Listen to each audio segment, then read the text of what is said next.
You are listening to WTJU Charlottesville. On Friday, August 29th, the global Spanish art exhibition Fuego, Eterno, Soberanías Visuales will open at Ruffin Gallery, showcasing work from 15 artists and 10 writers who share their indigenous and ancestral heritage from communities impacted by Spanish colonialism.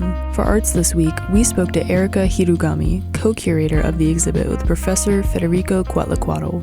My name is Erica Hirugami. I am an academic curator based out of UCLA. Me and Profe Cuatlacuaro, we've envisioned a project like this forever, but we've been legitimately in the trenches of doing for about a year. The project brings together over 30 scholars and artists from all of the contemporary countries that were originally colonized by Spain. The project has to do with a new initiative by UBA called Global Spanishes that brings together scholars, and in this case also artists, from all over Spanish-speaking communities to talk about not just how indigeneity has thrived in spite of Spanish colonialism, but also our knowledge that comes from our ancestors that continues to permeate today. We've got Nahua people, we've got Maya people, we've got Zapotec people, we've got Maya Tzotzil people, we have the Tzaza people. We have so many great individuals here who are still utilizing the knowledge of our ancestors today. How will the exhibit visually blend the work of transnational artists and scholars? Can you tell me about your curatorial process and how additional scholars have informed the final layout of the exhibit? The scholars are kicking in with a publication. We're starting a series of publications where we will have an art object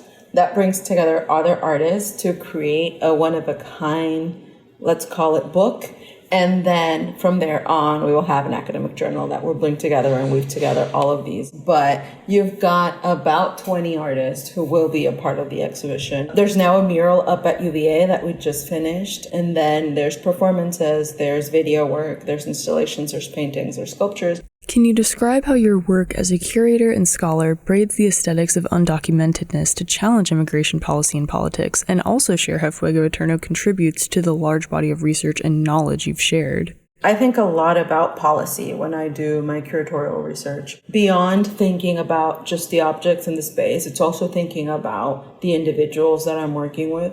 So as an example, there are maybe more than 7 undocumented individuals in this exhibition who have been or are undocumented at various countries all around the world. Marilyn Bororbor, who is an artist who will be doing a performance and also has 3 artworks in the exhibition, including a tombstone, is talking about not undocumentedness, but the bureaucracy of existing as an indigenous person in Guatemala, and this reality where a lot of indigenous communities want to assimilate into whiteness so much so that they remove their indigenous name for, a whiter passing one.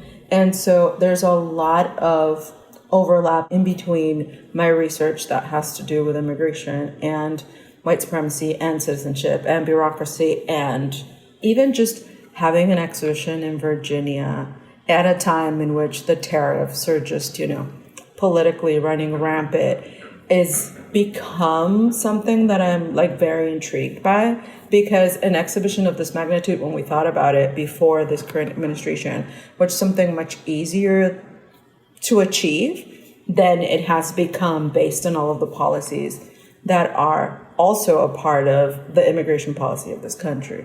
Whether we want to or not, the way we think of tariffs has to do with access to getting information out, access to goods both in and out of the country. And this isn't that different, right? These are art goods, but these are also things that are being shipped from all over the world. Fuego Eterno adopts a new paradigm of interdisciplinary scholarship to resist extractive colonial epistemologies. Can you share why this shift towards adopting a new politics of difference is so important to resisting colonialist ties and preserving the ancestral lineage of artists? I think that colonialism and capitalism, right, as a subset of the same, are very invested in assimilating us all into one cohesive narrative, which is not that dissimilar than what the current administration said they're going to do in museology at large at the Smithsonian this week. And I think there is a push from now the government to solidify this ideal of American exceptionalism. But I think a project like this one, and most of the projects that I do, to be honest with you, talk about a reality beyond exceptionalism, because all humans are created equal and all humans matter the same. Through art, you can start acknowledging the messiness and the murkiness of the history of our communities. You also have a community of individuals coming together from around the globe to say, hey, this is what unites us as a community. Like, we don't want to look at our differences. We don't want to whitewash our realities. We don't want to continue to live in epistemologies that are erasing everything that we come from. We also want to unite to create, a communal front where we can learn from each other's ancient knowledge, and we can continue to do that in spite of all these governments, in spite of all of this erasure, in spite of all of this demand for assimilation, in spite of us not aligning one-to-one with everything that's in our intersectionality, we're still allowed to unite. What will the opening event for the exhibit offer to the public, and what other events do you have planned for the duration of the exhibit through October 10th? There will be a beautiful opening in a couple of days.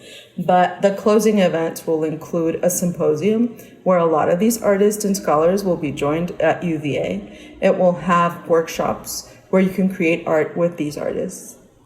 There will be a series of conversations about migration, about colonialism, about, extractive epistemologies, about indigenous realities today, about community involvement. There will be food. There will be a DJ that we're flying in from New York. Having an exhibition closing event means that people get to spend time with the art, ingest it, think about it, challenge themselves through it, have questions, and then at the end, with all of us coming together, then you get to have an informed conversation like, hey, I came and I saw this piece and this is what I thought, am I completely wrong? Or I came and I saw this and I'm thinking of this, did you think of this when you made it? These questions aren't something that you can ask at the opening because you see the artwork for 20 minutes and people are on site.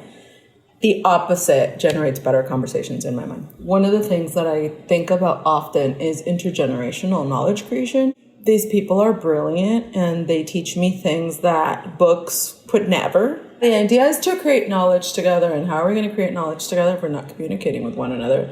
It's spectacular, but it's also this great project. I'm beyond excited to come out in the next couple of weeks and, just join in celebration with all these people. On August 29th, the global Spanish art exhibition Fuego, Eterno, co-curated by Erica Hirugami and Federico Quetzalcoatl, will be open for public viewing until October 10th. Ruffin Gallery is located on the third floor of Ruffin Hall at 179 Colbert Road. You can find more information on the exhibit at curatorlove.com and the UVA Global Spanish website under the event tab.